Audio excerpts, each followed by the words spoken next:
வணக்கம். இன்னைக்கு நம்ம எத பத்தி பார்க்க போறோம் அப்படின்னு பார்த்தீங்கன்னா, ரியாக்ட் ஹூக் ஃபார்ம்ல எப்படி வந்து வேலிடேஷன வந்து யூஸ் பண்றது. இதாவது வந்து ரியாக்ட் ஹூக் ஃபார்ம்லயே வந்து நம்மளால டிஃபால்ட்டா வந்து வேலிடேட் பண்ணிக்க முடியும்.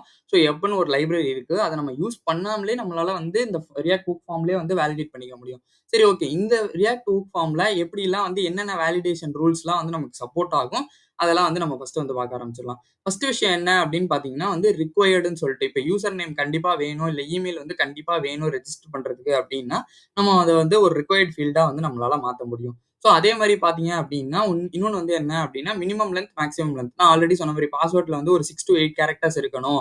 ஸோ இது இது வந்து மினிமமா 6 இருக்கணும். மேக்ஸிமமா 8 தான் இருக்கணும். இந்த மாரி விஷயங்கள்லாம் நம்மளால வந்து அத வச்சுக்க முடியும். 3 வந்து பார்த்தோம் அப்டின்னா, இந்த மின் அண்ட் மேக்ஸ் தான். ஸோ நம்ம வந்து இந்த நம்பர்ஸ் ஏதாவது இருக்கு அப்டின்னா, நம்ம அந்த அந்த நம்பர் ஆஃப் இதுதான் வந்து இப்போ ஒரு எக்ஸாம்பிளுக்கு இப்ப நம்ம ஒரு அமேசான் இது வச்சிருக்கோம் அப்டின்னு பார்த்தோம் அப்டின்னா, அதுல வந்து என்னால ஒரு 10 ப்ராடக்ட் தான் வந்து ஒருத்தரால ஆட் பண்ண முடியும். இப்ப நீங்க பார்த்தீங்க அப்டின்னா, சிஎஸ்கே வெப்சைட்ல வந்து வச்சிருப்பாங்க. ஒரு ஆளால வந்து 2 டிக்கெட் தான் வந்து வாங்க முடியும் அப்டின்னு சொல்லிட்டு. ஸோ அந்த மாரி இந்த மாரி விஷயங்கள்லாம் வந்து மேக்ஸிமமா 2 தான். ஸோ மினிமமா வந்து 1 ஸோ மேக்ஸிமம் 2 இந்த மாரி விஷயங்கள்லாம் நம்ம வந்து வச்சுக்கலாம். அதே மாரி பார்த்தோம் அப்டின்னா பேட்டர்ன். ஸோ பேட்டர்ன்னா என்ன அப்டின்னு பார்த்தீங்கன்னா, இப்ப இமெயில்ல வந்துட்டு இப்ப ஆல்ரெடி வந்து பை டிஃபால்ட்டா HTMLல வந்து அந்த @test.com அந்த மாரிலாம் இருக்கு. ஸோ இதையே வந்து நம்ம இன்னும் இம்ப்ரூவ் பண்ணி இமெயில்ல வந்துட்டு ஒரு 5 லெட்டர் இருக்கணும், 6 லெட்டர் இருக்கணும். இதுதான் வந்து பெர்ஃபெக்ட்டான இமெயில் அப்படின்னு சொல்லிட்டு இந்த ரிஜெக்ட்ஸ்ன்னு சொல்லுவோம். ஸோ அந்த கோட வந்து நம்மளால வந்து இந்த பேட்டர்ன்ல வந்து இம்ப்ளிமெண்ட் பண்ணிக்க முடியும். ஸோ இதெல்லாம் தான் நம்ம வந்து ஒண்ணா என்ன அப்படின்றத வந்து பார்க்க போறோம். ஸோ ஃபர்ஸ்ட் விஷயம் என்ன அப்படின்னு பார்த்தீங்கன்னா, நான் நோ வேலிடேட்ன்றத குடுத்துடுறேன். எங்க குடுக்கணும் அப்படின்னு பார்த்தீங்கன்னா, இந்த ஃபார்ம்ல வந்து குடுக்கணும். ஸோ என்ன அப்படின்னா, பை டிஃபால்ட்டா நடக்கிறது எனக்கு நடக்காது. நான் இங்க வந்து என்னோட வேலிடேஷன வந்து வைக்க போறேன் அப்படின்றது தான் வந்து இந்த நோ வேலிடேட்க்கான அர்த்தம். ஸோ நான் அதனால என்ன பண்ணிட்டேன் அப்படின்னா, இந்த நோ வேலிடேட்ட குடுத்துர்றேன். ஸோ நெக்ஸ்ட் விஷயம் என்ன அப்படின்னு பார்த்தீங்கன்னா, அ நம்ம வந்து எப்படி வந்து வேலிடேட் பண்றது? ஒரு ஃபர்ஸ்ட் வந்து ஒரு ஃபீல்ட வந்து எப்படி வந்து ரிக்வயர்ட் ஃபீல்டா மாத்துறது அப்படின்னு சொல்லி பார்த்துருவோம். ஃபர்ஸ்ட் வந்து யூசர் நேம் இருக்குல்ல, அத வந்து எப்படி வந்து ரிக்வயர்டா மாத்துறது அப்படின்றத பார்ப்போம். நான் என்ன பண்றேன் அப்படின்னு பார்த்தீங்கன்னா, இந்த யூசர் நேம்ன்னு இருக்குல்ல, ஸோ இந்த யூசர் நேம்க்கு பக்கத்திலேயே நான் வந்து ஒரு கமா மட்டும் போட்டு ஒரு ஆப்ஜெக்ட்ட வந்து ஓப்பன் பண்ணிக்கிறேன்.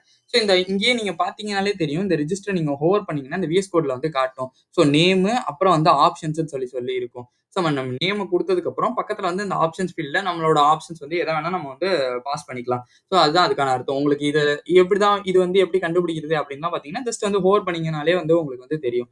நான் என்ன பண்றேன் அப்படின்னு பார்த்தீங்கன்னா, ரிக்வயர்டுன்ற ஃபீல்ட வந்து வைக்கிறேன். ஸோ ரிக்வயர்ட ஃபீல்டு வச்சுட்டு நான் என்ன பண்றேன் அப்படின்னு பார்த்தீங்கன்னா, நான் இங்க வந்துட்டு யூசர் நேம் இஸ் ரிக்வயர்ட் அப்படின்ற மாரி ஏதாவது ஒரு மெசேஜ மட்டும் வந்து வேணா வச்சுக்கலாம் நம்ம.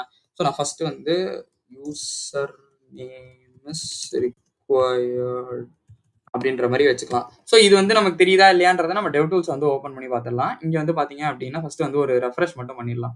ஸோ ரெஃப்ரெஷ் பண்ணிட்டேன் அப்படின்னா, எனக்கு எல்லாமே வந்து இதுவாயிடும். ஸோ நான் இங்க யூசர் நேம் இப்ப சப்போஸ் குடுக்கலன்னு வச்சுக்குவோம். ஸோ குடுக்கல அப்படின்னா, எனக்கு இங்க வந்து என்ன நடக்கும்? ஸோ குடுத்துட்டு நான் இப்ப சப்மிட்ன்றத அழுத்துறேன். ஸோ இங்க பார்த்தீங்க அப்படின்னா, எரர் டைப் வந்து ரிக்வயர்டு. மெசேஜ் வந்து யூசர் நேம் இஸ் ரிக்வயர்ட். நான் இங்க என்ன குடுக்குறேனோ, அந்த மெசேஜ் தான் வந்து எனக்கு இங்க வந்து டிஸ்ப்ளே ஆகும். So okay. இப்ப நம்ம வந்து இந்த வேலிடேஷன் இருக்குல்ல, இந்த டெவ் டூல்ஸ்ல வச்சு பார்த்தாச்சு இப்ப நம்ம. நெக்ஸ்ட் என்ன பண்ண போறோம் அப்படின்னு பார்த்தீங்கன்னா, இமெயில வச்சு அந்த பேட்டர்ன வந்து எப்படி வந்து கொண்டு வரது? அதெல்லாம் வந்து பார்ப்போம் நம்ம. அதுக்கு முன்னாடி இன்னொரு விஷயம் என்ன அப்படின்னு பார்த்தீங்கன்னா, இந்த பேட்டர்ன்றதுல வந்து ரிஜெக்ட்ஸ் கோட் வந்து நான் வந்து யூஸ் பண்ணணும். ஸோ இது வந்து உங்களுக்கு இமெயிலுக்கு வந்து ரிஜெக்ட்ஸ் கோட் பத்தி உங்களுக்கு கண்டிப்பா தெரியணும் அப்படின்னா, கமெண்ட் பண்ணுங்க. நான் அதுக்கான வீடியோ வந்து செப்பரேட்டா வந்து மேக் பண்றேன். ஸோ அப்படி இல்லாம நம்ம வந்துட்டு ஜஸ்ட் வந்துட்டு வேணும். ஏதாவது சும்மா போட்டா போதும். அதாவது நான் எப்படி சொல்றேன் அப்டின்னா, இப்ப இமெயில்ல வந்துட்டு ஒரு நம்பர் இருக்கணும். கண்டிப்பா ஒரு லெட்டர் வந்து கேப்பிட்டலா இருக்கணும். ஸோ இந்த மாரி விஷயங்கள்லாம் வந்து இருக்குல்ல. ஸோ இத தான் வந்து ரிஜெக்ட்ஸ் கோட் அப்டின்னு சொல்லுவோம். பை டிஃபால்ட்டா வந்துட்டு இமெயில் வந்து HTMLல உள்ளது வந்து அது வந்து அதுவா நடக்காது. நம்மளா வேணும்னா தான் வந்து இந்த மாரி வந்து ரிஜெக்ட்ஸ் கோட் வந்து எழுதிக்க முடியும். ஸோ அத பத்தி உங்களுக்கு தனியா கண்டிப்பா வேணும் அப்டின்னா, நீங்க கமெண்ட் பண்ணுங்க. நான் உங்களுக்காக கண்டிப்பா மேக் பண்றேன். இந்த வீடியோ உங்களுக்கு புடிச்சிருந்தா லைக் பண்ணுங்க, ஷேர் பண்ணுங்க, சப்ஸ்கிரைப் பண்ண மறந்துறாதீங்க. தேங்க் யூ ஃபார் வாட்சிங் திஸ் வீடியோ.